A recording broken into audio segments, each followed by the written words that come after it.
This is CGTN, China Global Television Network.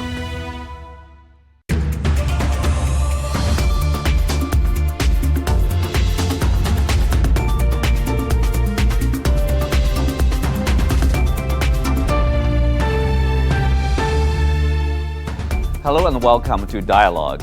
Russian artillery and missiles have struck Ukrainian military fortifications in the beginning of what Russian President Vladimir Putin has called a special military operation in eastern Ukraine.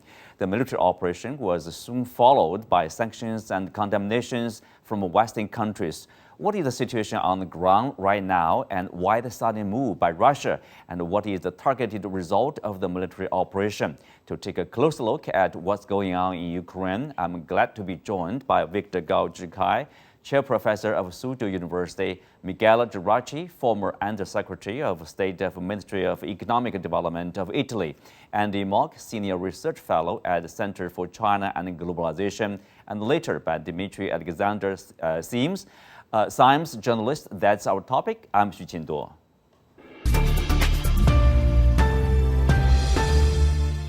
Victor, I will start with you. If you look at the quick development over the past 24 hours, are you surprised?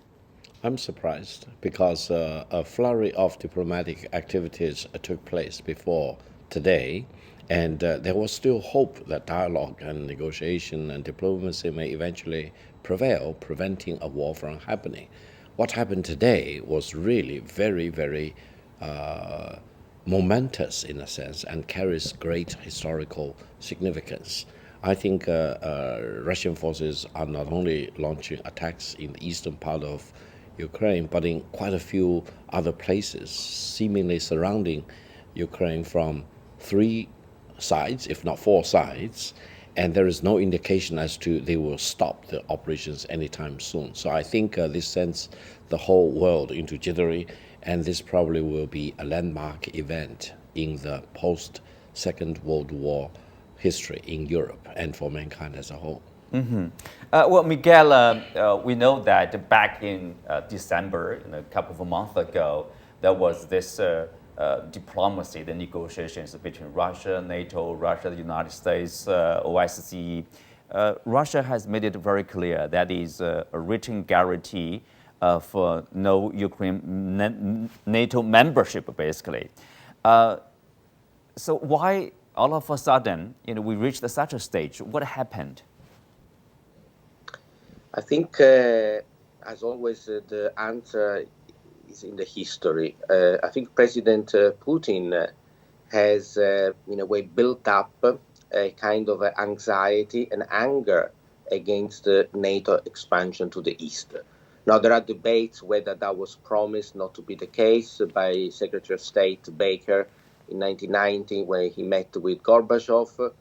But the fact is that beyond formal agreement, the Russians, and I know for a fact, they look at the map of the world, not the way we look at it with the US on the left, Europe in the middle, and Asia. They look at it from the Arctic point of view. So they have a projection from the Arctic Sea.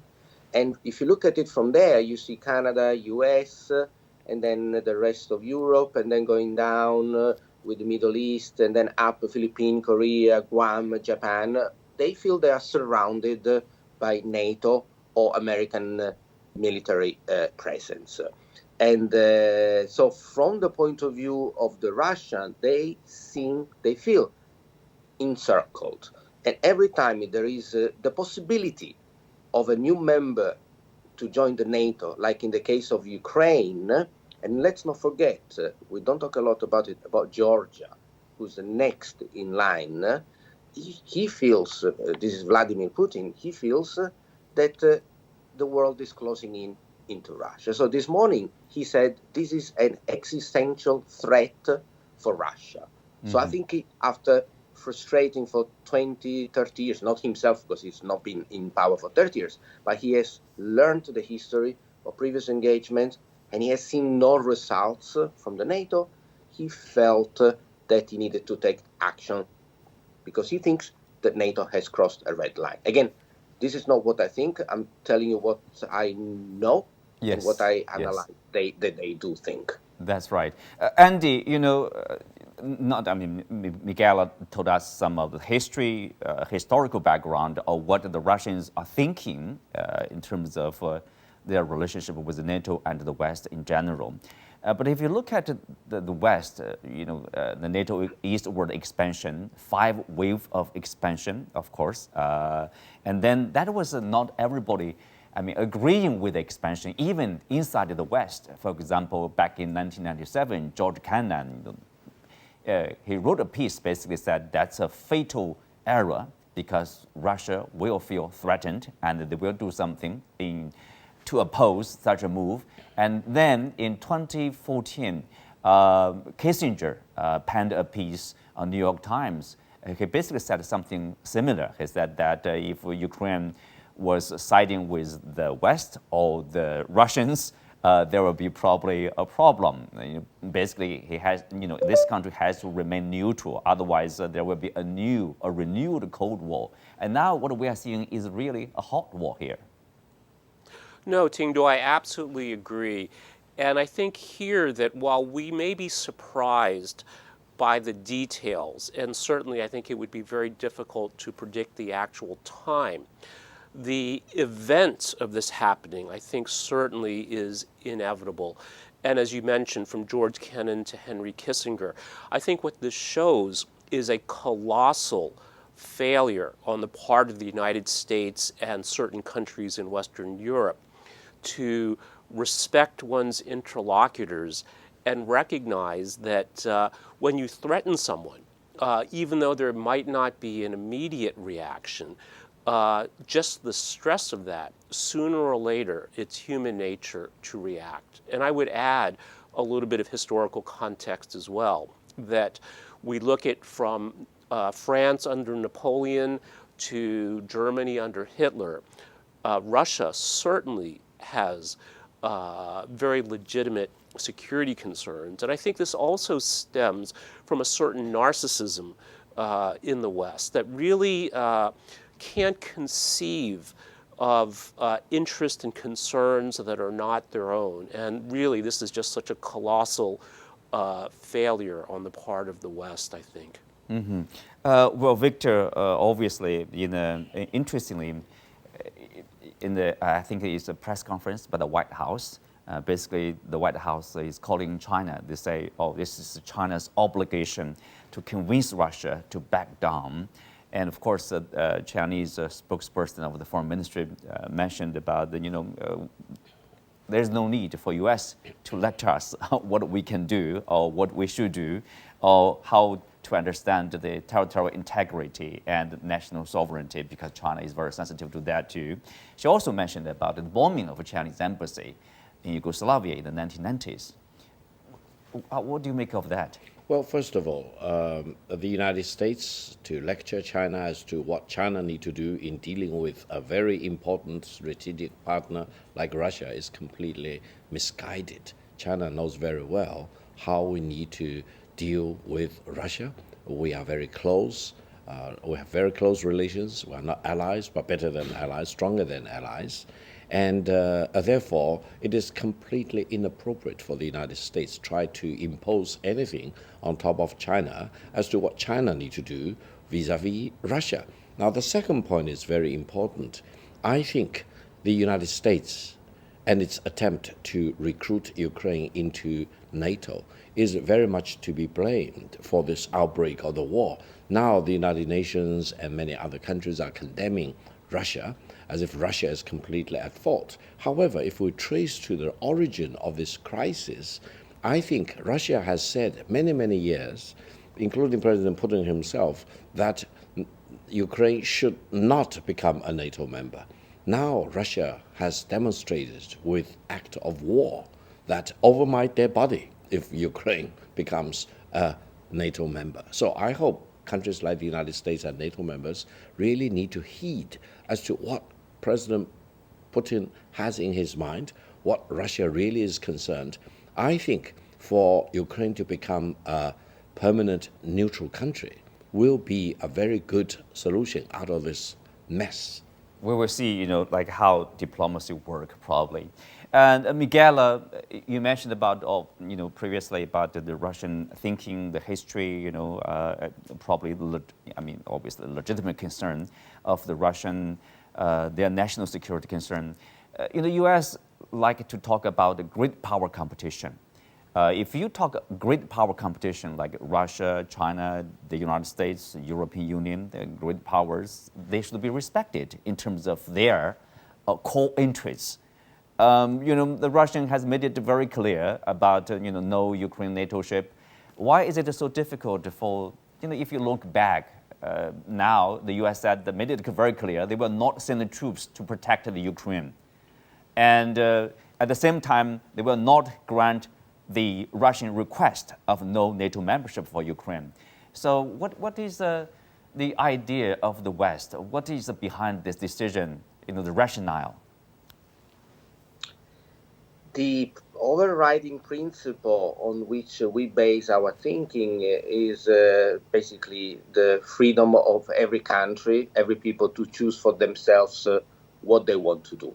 And I think this is a kind of universal principle that I think China also believes in. So the NATO approach is, well, if Ukraine wants to join the NATO, so it should. It is not up to the Russia to say no. It is not up to China to say anything, not to European. It's up to only the Ukrainian people.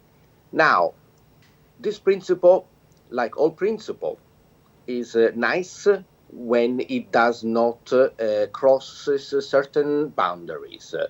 And the thing I was mentioning before, for Russia, this principle is impairing their security. Now, there is an additional reason that Ukraine is not just a country, it's a country together with Belarus that the Russian feels very close to it. When the Soviet Union broke up, we have many countries like Kazakhstan and many states in Central Asia and even the Baltic states that have a slightly different affinity to Russia. But Belarus and Ukraine is almost like sister countries.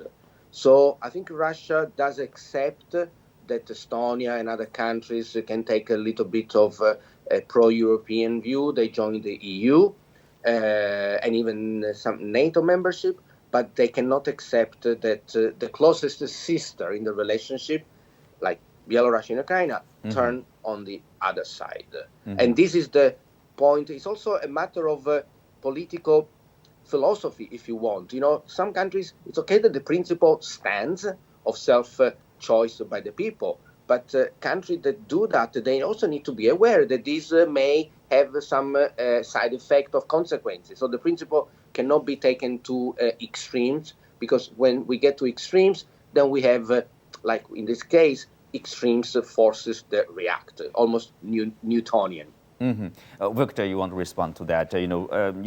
Yes, Western countries would say it's up to the individual nation to make a decision whether they want to join NATO or not. They even say NATO is a completely defensive alliance, but it's a military alliance. We know that. Yes, I listened very carefully to what our distinguished panelists had to say. However, I think we need to be reminded of the 1962 Cuban Missile Crisis. Now, at that time, the former Soviet Union wanted to deploy missiles in Cuba. No one denied that the former Soviet Union was a sovereign country. Cuba was a sovereign country. They were talking about deploying missiles in Cuba, not in Florida. Right. So why should the United States stand out and vehemently oppose that, even at the risk of a nuclear war? And why should President Kennedy be ranked as one of the greatest presidents in the U.S. history? Because President Kennedy didn't buckle under pressure, and eventually he forced the former Soviet Union to withdraw missiles from Cuba. That example shows that while countries' sovereignty should be respected, you cannot just do things which may be perceived by your neighbor or by another country as constituting a fundamental threat to its national security, just like what President Kennedy and the United States felt in 1962. If you follow this logic, then I think you can understand much better and much more easily how President Putin is feeling today and how Russia is reacting to the proposed membership of NATO for Ukraine. Ukraine joining NATO is a dead end because Russia will fight till the death, and it will be Armageddon for mankind. So forget about Ukraine becoming a NATO member. The United States should no longer tempt Ukraine to become a NATO member anymore. Sovereignty is important, is to be respected, but sovereignty should not be an excuse to constitute a fundamental threat to the national security interest of a country like Russia. That's right. And also we have Andy here. Andy, if you look at this, speak of the Russian action here and the special military operation, tell us what's your reading of this special military operation? What is the purpose here? Well, I thought that, there's so much biased coverage in the English language press about this, and I thought Hua Chunying really captured it perfectly, that this is a complex situation. As one of our panelists just said, there's a close affinity between Russia and the Ukraine. There's also a real national security threat to Russia. We also need to recognize, too, that within Ukraine, with the Donetsk People's Republic and the Luhansk People's Republic, that they were recognized as independent countries by Russia. And of course, there's some controversy around that. But they've asked for help for protection against Ukrainian aggression. So to answer your question, Tingdua, I think what's going on here is Russia is honoring its obligations that it very recently made to say they need to help demilitarize and also denazify. I believe also they see that as a concern as well, the Ukraine. And I also want to add that there's much more than logic going on here. The way I think about the U.S. sometimes is that it's suffering from narcissistic personality disorder, meaning that it lacks the ability to recognize the agency of other countries and sees other countries around the world as objects to be used. And that this really leads to, again, this colossal moral failure that we are now seeing costing real lives. And again, I don't completely rule out the hope of some sort of diplomatic solution being reached, but this certainly could lead to much larger loss of life and destruction of property that can directly be attributed to a fundamental lack of respect of other countries. Well, now we have Dmitry, a Moscow-based journalist. Dmitry, Russian Defense Ministry has claimed that it has already knocked out Ukraine's air bases in targeted missile strikes, essentially minimizing the effectiveness of its air defense. Now, the latest we have is that the Russian side has offered to talk if Zelenskyy, the Ukrainian president, is ready to talk. So, how likely we are going to see a negotiation or, they talking to each other instead of fighting each other? I think that at the moment, I would say it's pretty unlikely, just because, first of all, military action tends to take on a life of its own. And unless Russia is able to secure a decisive military victory very soon, and that looks like a very real possibility, then I think the Ukrainian government is going to try till the end to avoid making any sort of serious, I guess you could say, concessions that would be viewed as essentially surrender. Because Putin earlier this week said that he had 3 demands in regards to Ukraine and potential normalization of relations. He said that Ukraine must recognize Crimea as part of Russia. It must renounce its aspirations to join NATO and adopt formal neutral status. And there needs to be a quote-unquote demilitarization of Ukraine, by which he means, foreign weapons such as Turkish drones, American javelins, that Ukraine can no longer receive weapons from abroad. That would be a very tough political pill for Kiev to swallow.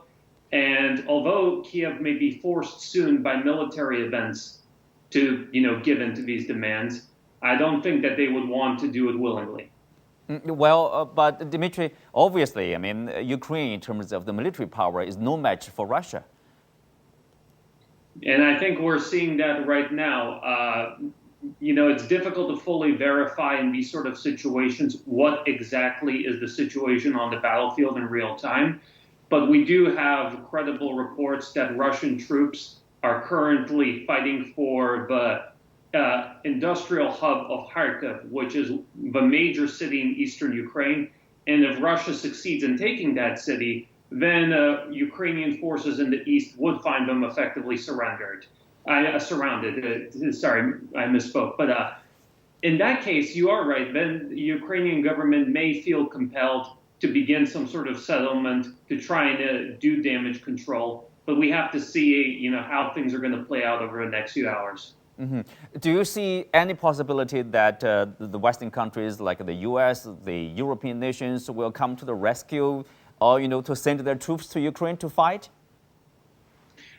I don't see that happening, and I see that both President Biden, NATO General Secretary Stoltenberg have repeatedly said that they will not go into war for Ukraine, that they're prepared to take sanctions, that they're prepared to strengthen NATO deployments on the eastern flank in Poland and the Baltic states, but they have repeatedly ruled out direct military confrontation with Russia in Ukraine. And if you look at NATO's force posture in Eastern Europe, it's not in a position where it could seriously try to beat back Russian forces in the region, especially given how the situation is going right now. Mm-hmm. What is the situation inside Russia, like the public opinion? How do people respond to the latest military operation?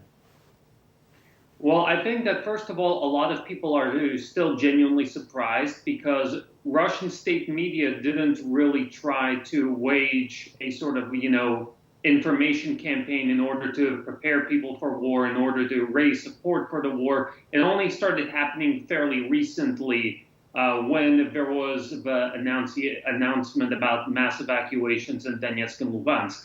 Up until then, the Russian state media position was that there's going to be no war whatsoever. So a lot of people are surprised. There are a lot of people in Moscow rushing to banks to try and switch their rubles for dollars, get cash just in case. So there are some signs of, I guess you could say, surprise and panic.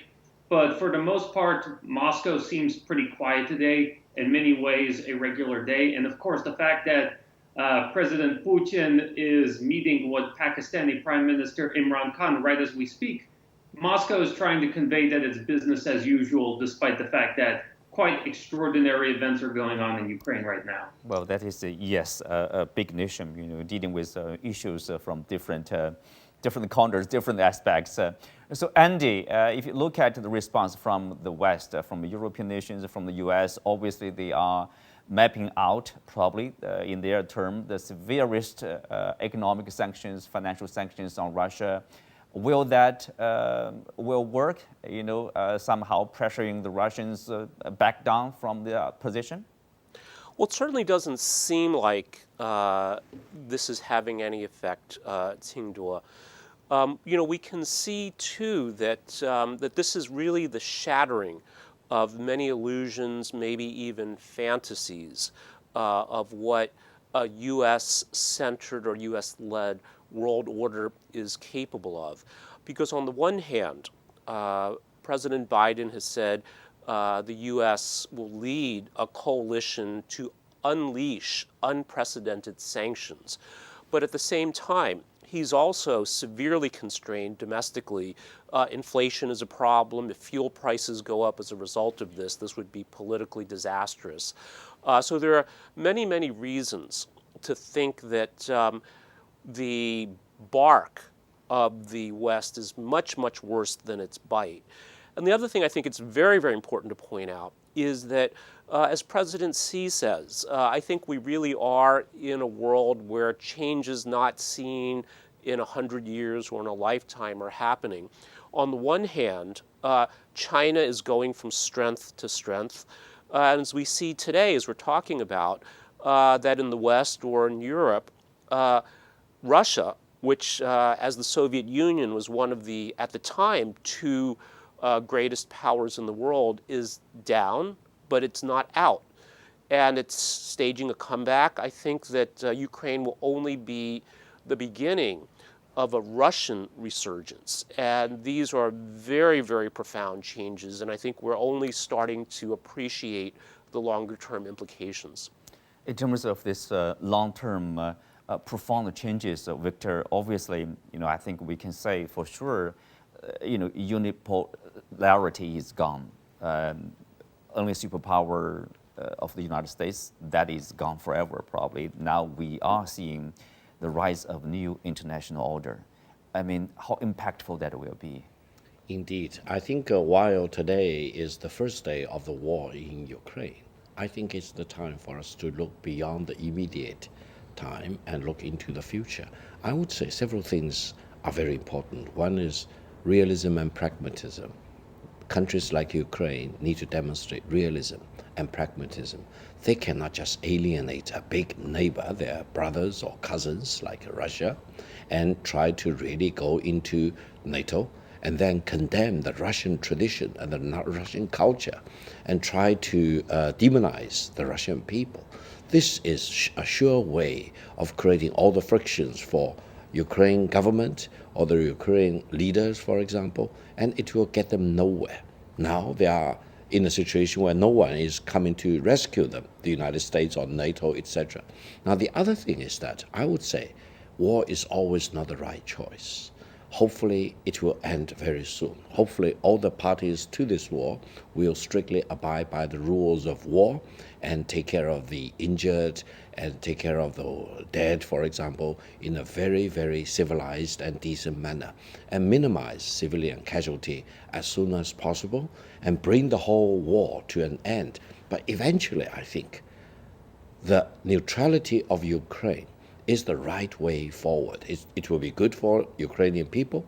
It will make Ukraine devoting to peace and stability, and Ukraine may just become another Switzerland or Austria or Sweden. It will not impinge upon sovereignty and territorial integrity.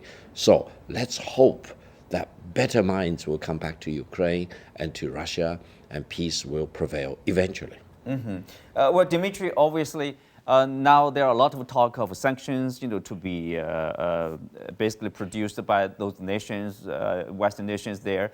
Are we going to see, probably sanctions on the energy sector? Because the energy sector obviously is a bit self-defeating, let's say, for the European nations, for example, the price of the energy, the gas, etc., is quite sensitive, even for the United States too, the inflationary pressure over there. Yes, the United States and the European Union have suggested that they won't. But given, how the situation is unfolding, it's possible that, for example, people in Congress will start pushing the Biden administration to go further. And we have already seen at least one sanctions against the Russian energy sector, that is the cancellation of Nord Stream 2. But if that does happen, based on what I'm reading in the Russian media, there's going to be an ever more intensified pivot energy-wise to China. Both countries are in the advanced stages of discussing the Power Siberia 2 natural gas pipeline to China, which would double Russian gas exports to China. So this is something to keep watching. I think we're going to see continued growth in Russian-Chinese energy relations due to this crisis and beyond. Well, Andy, very briefly, what do you see this the next, probably development globally in terms of, Russia, the United States, the West, China, etc.?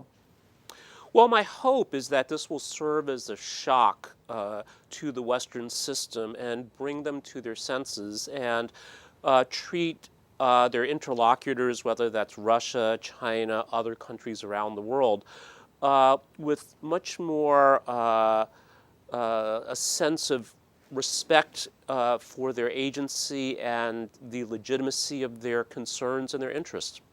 Thank you. Thank you.